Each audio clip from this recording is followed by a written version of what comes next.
Hello दोस्तों, स्वागत है आपका हमारे यूट्यूब चैनल बायो हंटर में। तो मैं आपका दोस्त चंदन आज आपके लिए लेकर के आया हूं बिहार बोर्ड के लिए, खास करके जो बच्चे 2 फरवरी से होने वाले एग्जाम में अपियर होने वाले हैं उनके लिए मैंने कुछ खास ऑब्जेक्टिव आपके लिए तैयार किया है।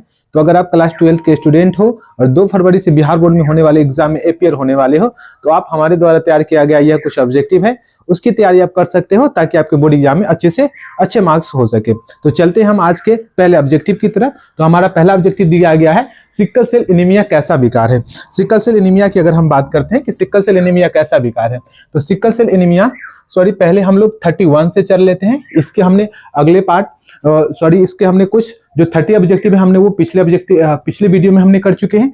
तो अभी हम लोग 31 से करेंगे, 31 से लेकर के और टोटल 60 तक, यानी कि टोटल हमें 30 ऑब्जेक्टिव जो है वो अभी हमें करनी है। तो आज का जो पहला ऑब्जेक्टिव, इस वीडियो का जो पहला ऑब्जेक्टिव है वो क्या कहता है, परागकण की क्रिया किन कारकों से ज्यादातर होती है, यानी कि परागन की जो क्रिया होती है वो किन कारकों से ज्यादातर होती है। तो वो आपका होता है कीट की मदद से। किसकी मदद से होता है? कीट की मदद से, यानी कि जैविक कारक। जैविक कारक के द्वारा परागन की क्रिया सबसे ज्यादा होता है। और जैविक कारक में किनके द्वारा सबसे ज्यादा होता है? तो कीट के द्वारा। अगला हमारा क्वेश्चन कहता है कि हाइड्रीला पादप में परागन, हाइड्रीला पादप जो कि एक प्रकार का जलीय पादप है, में परागन किसके द्वारा होता है? तो इसमें जो परागन होता है वो किसके द्वारा ज्यादातर होता है? जल के द्वारा। और आपको पता है कि जल द्वारा जो परागन होता है उसे आप लोग हाइड्रोफिली कहते हो। तो इसमें परागन सबसे ज्यादा किसके द्वारा होगा? जल के द्वारा। और जल द्वारा परागन क्या कहलाता है? तो हाइड्रोफिली कहलाता है। अंडकोश किस छोर की ओर पाई जाती है? तो कि अगर हम अंड कोशिका की बात करते हैं कि अंड कोशिका किस छोर की ओर, यानी कि बीजांड के अंदर जो अंड कोशिका जो होती है वो किस छोर की ओर पाई जाती है, तो हम लोग क्या बोलेंगे? हम लोग बोलेंगे माइक्रोपाइल की ओर, माइक्रोपाइल छोर की ओर, माइक्रोपाइल छोर की ओर, माइक्रोपाइल छोर, माइक्रोपाइल छोर की ओर। तो माइक्रोपाइल छोर की ओर जो होती है वो अंड कोशिका जो है वो पाई जाती है। और उधर से ही आपका जो पॉलन ट्यूब जो होता है वो प्रवेश करता है और तब जाकर के आपका फूलों के अंदर निषेचन की क्रिया होती है। अगला कहता है कि उल्टा बीजांड की उपस्थिति क्या कहलाता है? उल्टा बीजांड, एनसीईआरटी में एक ही प्रकार के बीजांड के बारे में बताया गया है और वो कौन सा बीजांड है? तो एनाट्रोपस बीजांड, यानी कि एनाट्रोपस ओव्यूल, यानी एनाट्रोपस बीजांड। तो जो उल्टा जो बीजांड होता है उस स्थिति को क्या बोला जाता है? उसे हम लोग बोलते हैं एनाट्रोपस ओव्यूल बोलते हैं। अगला कहता है युक्तांडपी के उदाहरण। युक्तांडपी की अगर हम बात करते हैं कि युक्तांडपी के उदाहरण है, तो युक्तांडपी की जो चीजें वो किस में देखी जाती है? तो ये आपका जो पेपावर जो प्लांट होता है, पेपावर प्लांट में जो बहुआंडपी की स्थिति में कैसा बहुआंडपी मिलता है? तो युक्तांडपी। युक्तांडपी का मतलब क्या है कि सारे वहां पे जो स्त्री केसर वाले जो पार्ट होंगे वहां पे कई सारे स्त्री केसर, कई सारे कार्पल हैं, लेकिन सारे के सारे कार्पल जो है वो एक साथ फ्यूज है। तो ऐसा कार्पल, ऐसा आपका मल्टी कार्पेलरी, यानी ऐसी बहुविकल्पता जैसी चीजें जो है वो बहु एलील वाली जो घटना है वो किन में देखने को मिलता है? तो ये देखने को मिलता है आपका पेपावर, जिसमें क्या होता है कि सारे के सारे जो कार्पल होते हैं वो एक साथ होते हैं। तो इसी को हम लोग कहते हैं युक्त आंडपी कहते हैं। और इसका एग्जांपल किन पौधे में ऐसी चीजें देखने को मिलता है? तो पेपावर के पौधे में। अगला कहता है कि परागकण में क्या क्या पाए जाते हैं। अगर परागकण की बात करते हैं तो परागकण में आपके कुछ खनिज आपको मिल जाएंगे, कुछ मिनरल्स आपको इसमें मिल जाते हैं। इसके अलावा इसमें आपको प्रोटीन मिल जाएंगे। इसके अलावा कहता है कि आपको विटामिन मिल जाएंगे, और विटामिन में खास करके विटामिन B12, खास करके कौन से विटामिन? तो विटामिन B12 जो है वो खासकर इसमें पाए जाते हैं। अगला कहता है कि किन पादपों में अनुन्मिल्य परागनी पुष्प आपको देखने को मिलता है? तो अनुन्मिल्य परागनी पुष्प की बात करते हैं तो एक आपका है कनकवा। ये प्लांट आप लोग देख सकते हो, मूंगफली वगैरह देख सकते हो, वायोला वगैरह देख सकते हो, वायोला। इन पौधे में आपको ये पुष्प जो होते हैं वो अनुन्मिल्य परागनी पुष्प होते हैं, यानी कि जो कभी खिलते ही नहीं है। अनुन्मिल्य परागनी पुष्प को क्या बोला गया है? वैसे पुष्प जो कभी खिलते ही नहीं है और उन्हें बंद पुष्प के अंदर ही परागन होता है और वो द्विलिंगी होते हैं। तो द्विलिंगी पुष्प जो हमेशा क्लोज ही होता है, उसका फ्लावर कभी खिलता नहीं है, उनके जो दल पुंज होते हैं वो कभी खुलते नहीं है। तो वैसे पुष्प को हम लोग अनुन्मिल्य परागनी पुष्प कहते हैं। और इसका एग्जाम्पल पूछा है तो कनकवा और बायोला। अगला कहता है कि भिन्न काल पक्वता किस प्रकार के परागण को प्रेरित करता है। भिन्न काल पक्वता का मतलब है कि पुष्प के जो मादा भाग यानी स्त्री केसर या कार्पल वाले जो पार्ट होते हैं सो, और पुंकेसर वाले जो पार्ट होते हैं, ये अगर अलग अलग समय में अगर परिपक्व होता है तो इनको हम लोग कहते हैं भिन्न काल पक्वता। और कहता है कि अगर भिन्न काल पक्वता हुई है तो पौधे द्विलिंगी होते हुए भी वो स्वपरागण नहीं कर पाएंगे। तो ऐसी स्थिति में वो कौन से परागण को प्रेरित करेगा? तो ऐसी स्थिति में वो प्रेरित करेगा आपका परपरागण को। किस प्रकार के परागण को प्रेरित करेगा? वो परपरागण को। अगला कहता है प्रोटेंड्री क्या प्रदर्शित करता है? प्रोटेंड्री प्रदर्शित करने का मतलब है कि यहाँ पे अगर फूलों के अंदर अगर नर भाग जो है वो पहले परिपक्व हो जाता है, यानी कि जो पराग कोष पुंकेसर वगैरह जो पार्ट होते हैं वो पहले परिपक्व हो जाते हैं, तो ऐसी स्थिति को हम लोग क्या कहते हैं? प्रोटेंड्री कहते हैं। तो प्रोटेंड्री क्या प्रदर्शित करता है? तो ये करेगा आपका क्या? पराग कोष के पहले परिपक्वन को, यानी पराग कोष जो होगा वो पराग कोष नहीं कह लो, आप लोग यहां पे कह लो पुंकेसर के पहले परिपक्वन को बताता है कि पुंकेसर जब पहले परिपक्व हो जाए। अगला कहता है कि परिदल पुंज का भाग है। तो परिदल पुंज का कौन कौन सा भाग हो सकता है? तो परिदल पुंज की अगर हम बात करते हैं कि परिदल पुंज का कौन कौन सा भाग हो सकता है, तो परिदल पुंज का मुख्यतः दो भाग होता है। एक जिसको आप लोग कहते हो दलपुंज, एक जिसको आप लोग क्या कहते हो? दलपुंज, और दूसरा आपका क्या होता है? बाह्य दलपुंज। तो बाह्य दलपुंज और दलपुंज जब एक साथ हो और आपको देखने में पता ही नहीं चल रहा हो कि इसमें से कौन सा पार्ट दलपुंज का और कौन सा पार्ट आपका बाह्य दलपुंज का है, तो इस कंडीशन को हम लोग क्या कहते हैं?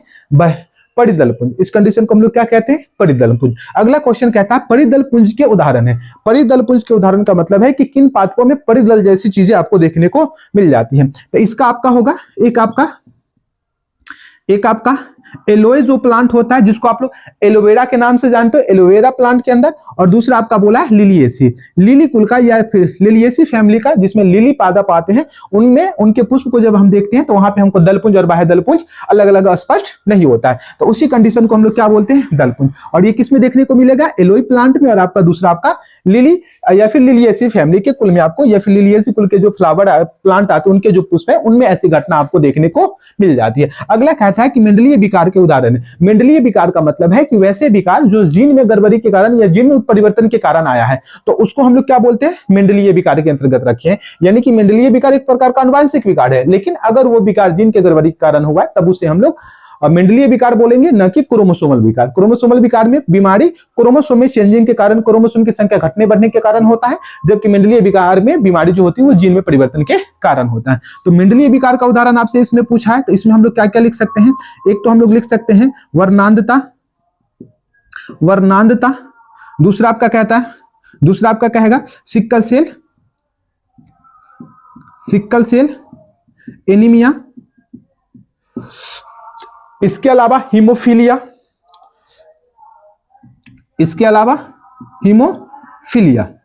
हीमोफीलिया, ये कुछ ऐसे बीमारी जो मंडलीय विकार के उदाहरण है। अगला कहता है कि कोई द्विगुणित जीन, यहां पे क्वेश्चन थोड़ा सा ठीक से पढ़िएगा बच्चों, क्या बोला है कि कोई द्विगुणित जीन 6 स्थलों के लिए विषम युग्मजी है तो कितने प्रकार के युग्मक का उत्पादन होगा?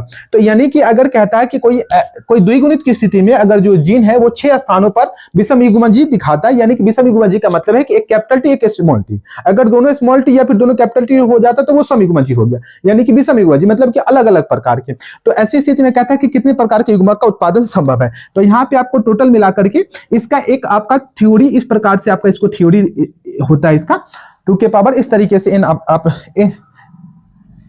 2 के पावर सॉरी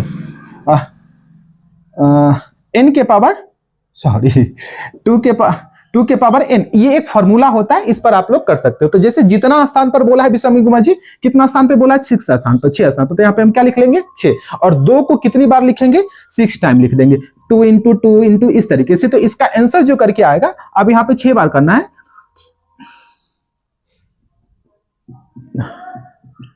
इस तरीके से 2, इसका आंसर क्या आएगा? टोटल 64 आएगा। तो इसका आंसर क्या आ जाएगा कि कोई द्विगुणित जीन अगर 6 स्थानों के लिए विषम युग्मजी है तो ऐसी स्थिति में कितने प्रकार के युग्मक बनेंगे? इसमें 64 यानी 64 टाइप्स के युग्मक बन जाएंगे। अगला कहता है कि क्रोमोसोमल विकार के उदाहरण है। क्रोमोसोमीय विकार के उदाहरण। क्रोमोसोमीय विकार का क्या मतलब है? अभी हम आपको बताए थे कि क्रोमोसोमीय विकार उसको बोला जाता है जो क्रोमोसोम में गड़बड़ी के कारण आया है। जैसे कि यहाँ पे आप लोग ले सकते हो एक फिनाइलक्यूटिनिरिया, सॉरी क्लाइनफिल्टर सिंड्रोम। क्या होगा इसमें? क्लाइनफिल्टर सिंड्रोम। और दूसरा क्या होगा? दूसरा आपका हो जाएगा, दूसरा एग्जांपल आपका हो जाएगा टर्नर सिंड्रोम। दूसरा क्या हो जाएगा?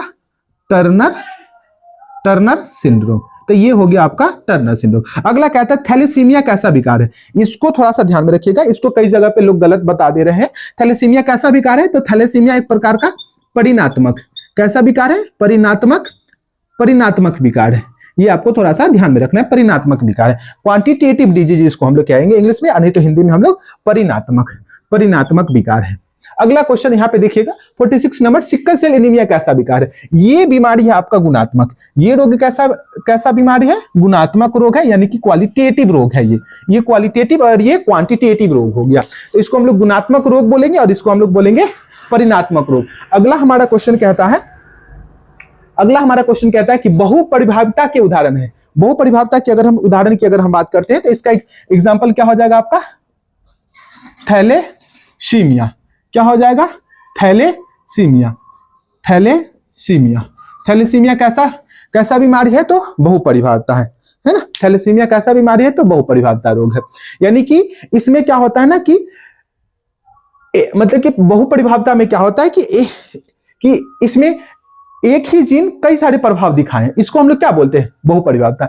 एक ही प्रकार के जो जीन थे वो कई प्रकार के प्रभाव दिखाएं, तो इसको हम लोग क्या बोलते हैं? बहुपरिभाविता, जैसे कि थैलेसीमिया। अगला कहता है कि किस जीव में मादा विषम युग्मता पाई जाती है? यानी कि किस जीव में इस प्रकार के युग्मक देखने को मिलते हैं जहां पे मादा, जनरली मानव जाति में जब हम लोग चलते हैं तो हम लोगों में स्त्रियों में एक सेक्स होता है, तो ये समयुग्मता है। और ऐसे जीवों का नाम आपको बताना है जिसमें फीमेल्स के अंदर क्या होती है? विषम युग्मता। जैसे कि पक्षी में आप लोग देखिएगा तो पक्षी में आपका जेड पक्षियों में होता है, लेकिन मनुष्य जाति में जब चलते हैं तो वहां पे एक सेक्स फीमेल्स में है, तो वहां पे तो दोनों फीमेल्स में एक सेक्स क्रोमोसोम है, तो वो है समयुग्मता। लेकिन पक्षी में जब हम जाते हैं तो पक्षी में विषम युग्मता हमें देखने को मिलता है, यानी कि वहां पे पक्षी में जेड मिलेगा, न कि जेड। वहां पे जो मादा पक्षी होगी उसमें जेड क्रोमोसोम आपके पाए जाते हैं। तो ये किस में हो जाएगा? ये हो जाएगा आपका पक्षी में। ये किस में देखने को मिलेगा? पक्षी में। कौन सी स्थिति मिलेगी? जेड मिल जाएगी। अगला कहता है कि अगुणित द्विगुणित लिंग निर्धारण प्रणाली। अगुणित द्विगुणित लिंग निर्धारण प्रणाली, तो अगुणित द्विगुणित लिंग निर्धारण प्रणाली किसमें देखने को मिलता है? तो ये देखने को मिलता है मधुमक्खी में। किसमें देखने को मिलता है? मधुमक्खी में, जिसको हनी बी और इसी को आपको मक्षिका भी बोल दिया जाता है एनसीईआरटी के अंतर्गत। मधुप भी बोल देता है, मक्षिका भी बोल देता है, ऐसे हम लोग इसको मधुमक्खी के नाम से तो जानते ही हैं, मधुमक्खी। तो आप मधुमक्खी में ऐसी स्थिति आप लोग देख सकते हो। अगला क्वेश्चन कहता है कि क्रोमोसोम के रूपांतरण किसको जन्म देता है? क्रोमोसोम में अगर कोई चेंजिंग आया है, रूपांतरण आया है, तो वो किसको जन्म देगा? क्रोमोसोमल विपतन को जन्म देगा।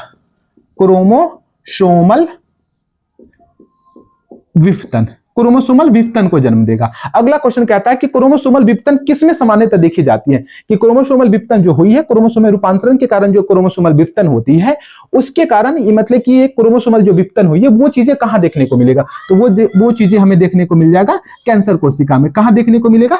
कैंसर कोशिका में, यानी कि कैंसर सेल में ये चीजें आपको देखने को मिल जाती है। अगला कहता है कि डीएनए के एकल क्षार युग्म, यानी कि अगर डीएनए के जो नाइट्रोजन क्षार होते हैं, एडेनिन, थाइमिन, साइटोसिन, इस तरीके से कहता है उसके क्षार युग्म में अगर कोई चेंजिंग आया, बदलाव आया है, तो उससे होने वाले उत्परिवर्तन को क्या कहते हैं? तो उससे होने वाले उत्परिवर्तन को हम लोग बोलते हैं बिंदु उत्परिवर्तन। क्या बोलते हैं? बिंदु उत्परिवर्तन, जिसको आप लोग इंग्लिश में क्या बोलिएगा? पॉइंट म्यूटेशन या बिंदु उत्परिवर्तन। अगला कहता है कि दात्र कोशिका अरक्तता किस प्रकार के उत्परिवर्तन का देन है? दात्र कोशिका अरक्तता, जिसको आप लोग इंग्लिश में कहोगे सिक्कल सेल एनीमिया, किस प्रकार के उत्परिवर्तन का उदाहरण है? तो अगर इसमें उत्परिवर्तन की बात कर दिया है तो ये किसका एग्जाम्पल हो जाएगा? ये होगा आपका बिंदु उत्परिवर्तन का। यानी कि बिंदु उत्परिवर्तन होने के कारण कौन सा बीमारी होता है? सिक्कल सेल एनीमिया होता है। यानी कि पॉइंट म्यूटेशन का एक एग्जांपल आपको दिया है, और वो क्या है आपका? तो सिक्कल सेल एनीमिया, जिसको हिंदी भाषा में हम लोग बोलेंगे दात्र कोशिका अरक्तता। अगला क्वेश्चन आप देख सकते हो, कहता है कि अल्फा थैलेसीमिया के जीन किस क्रोमोसोम पर पाए जाते हैं? अल्फा थैलेसीमिया के जो जीन होते हैं वो पाए जाते हैं आपके 16 नंबर क्रोमोसोम पर, 16 नंबर क्रोमोसोम, ये शॉर्ट में हमने लिख दिया इस तरीके से क्रोमोसोम। और जो बीटा थैलेसीमिया होता है वो मिलता है आपको 11 नंबर क्रोमोसोम पर, उसके जो जीन मिलते हैं। अल्फा थैलेसीमिया के 16 नंबर क्रोमोसोम पर जीन मिलते हैं और बीटा थैलेसीमिया के आपके 11 नंबर क्रोमोसोम पर उसके देखने को मिलते हैं। अगला कहता है कि X0 प्रकार के लिंग निर्धारण के उदाहरण है। X0 प्रकार के लिंग क्रोमोसोम ऐसी स्थिति किसमें देखने को मिलता है? ऐसी स्थिति आपको देखने को मिलेगा कीट में। ऐसी स्थिति किसमें देखने को मिलेगा? कीट में। ये कीट में आप ऐसी स्थिति या फिर इस प्रकार के क्रोमोसोम वाली जो स्थिति है वो आप देख सकते हो। त्वचा, उसके बाद कहता है कि त्वचा में रंग के लिए उत्तरदायी जीन कौन है? त्वचा में रंग के लिए उत्तरदायी जीन कौन है? तो त्वचा में रंग के लिए उत्तरदायी जीन हो सकता है आपका capital A, capital B, capital T, इस प्रकार के तीनों। तो ये अगर ऐसा है ना तो व्यक्ति को उसका जो उसमें जो कलर होगा वो ज्यादा डार्क होगा, वो व्यक्ति ज्यादा काला होगा। इस प्रकार से आप ये भी स्थिति हो सकती है, capital A small B, capital दोनों के बी और दोनों के दोनों स्मॉल ए, तो इसमें थोड़ा सा व्यक्ति जो होगा वो उतना ज्यादा काला नहीं होगा। तो आप इस प्रकार से देख सकते हो। और भी तो इसमें सिर्फ अगर जीन की बात करता है तो आप ए बी सी इस तरीके से ले सकते हो ना। ए बी और सी ये जो जीन होते हैं वो हमारे शरीर में या मानव जाति में त्वचा के रंग के लिए उत्तरदायी होते हैं। अगला हमारा क्वेश्चन कहता है कि बहु एलील यानी मल्टीपल एलेलील के उदाहरण है। मल्टीपल एलेलिज्म यानी कि बहु विकल्पता के उदाहरण है। तो इसका आंसर क्या हो जाएगा? इसका आंसर आपका हो जाएगा,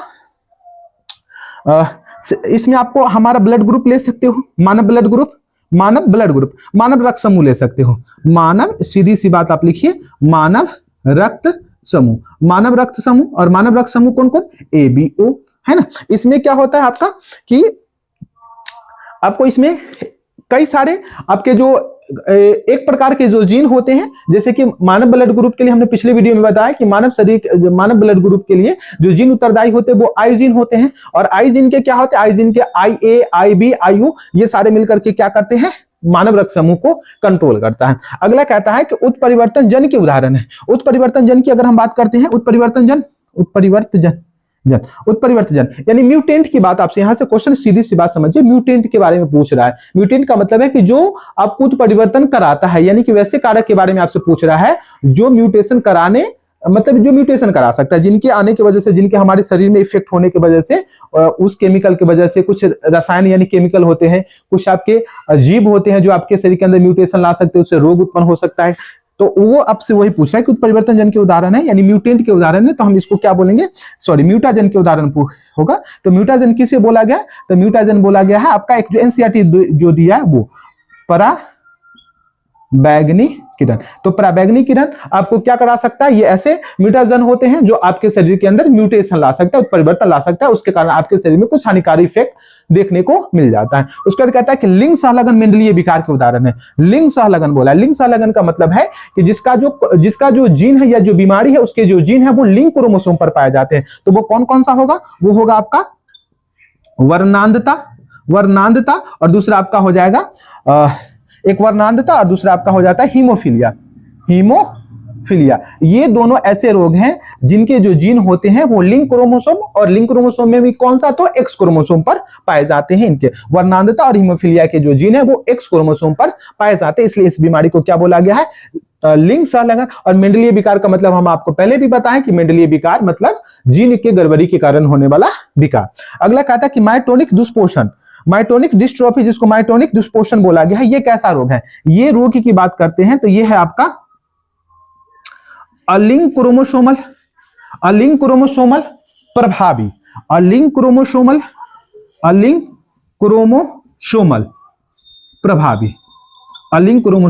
प्रभावी। यही एक बीमारी ऐसा एनसीईआरटी बताया है जो कैसा है? अलिंग क्रोमोसोमल प्रभावी। बाकी जितने भी बीमारी पर हैं सारे के सारे अप्रभावी बीमारी है, लेकिन मायोटोनिक डिस्ट्रोफी जो एनसीईआरटी में दी गई है वो कैसा है? अलिंग क्रोमोसोमल प्रभावी। और बाकी जितने भी दिए गए हैं वो सारे के सारे जैसे कि अप्रभावी के तौर पे जैसे कि आपका कलर ब्लाइंडनेस, हीमोफीलिया, जितने भी बीमारी दिए हैं एनसीईआरटी ने वो सारे के सारे अप्रभावी है, और मायोटोनिक डिस्ट्रोफी जो है वो आपका कैसा बीमारी है? तो प्रभावी बीमारी है। अलिंग क्रोमोसोमल प्रभावी बीमारी। उसके बाद कहता है GAG किसका कुटलेखन करता है, तो ये आपको पता है कि ये किसको कोड करता है, ये आपको कोड करता है ग्लूटामिक एसिड को। किसको कोड करता है, ग्लूटामिक एसिड को। ये पॉइंट हमने ये ऑब्जेक्टिव कहां से उठाया है, ये या तो आप इसे अनुवांशिक कोड जो होता है, जेनेटिक कोड होता है, उसमें आप जाकर के देख सकते हो, और नहीं तो दूसरी चीजें आप देख सकते हो, जहां पे आपको सिक्कल सेल एनीमिया वाली जो टॉपिक आपने जहां पे पढ़ा होगा, सिक्कल सेल एनीमिया, उस जगह पे आपको ग्लूटामिक एसिड के बारे में बोला है, जहां पे ग्लूटामिक एसिड की जगह पर वैलिन आ जाता है, और उसी के कारण व्यक्तियों में सिक्कल सेल एनीमिया वाली जो है वो बीमारियां होती हैं। तो ये टोटल हमने अभी 30 ऑब्जेक्टिव हमने आपको करा दिए। तो आप हमें ये कमेंट करके अवश्य बताएं कि हमारे द्वारा ये जो ऑब्जेक्टिव आपके लिए जो हमने लेकर के वो अभी आपको कैसा लगा हो।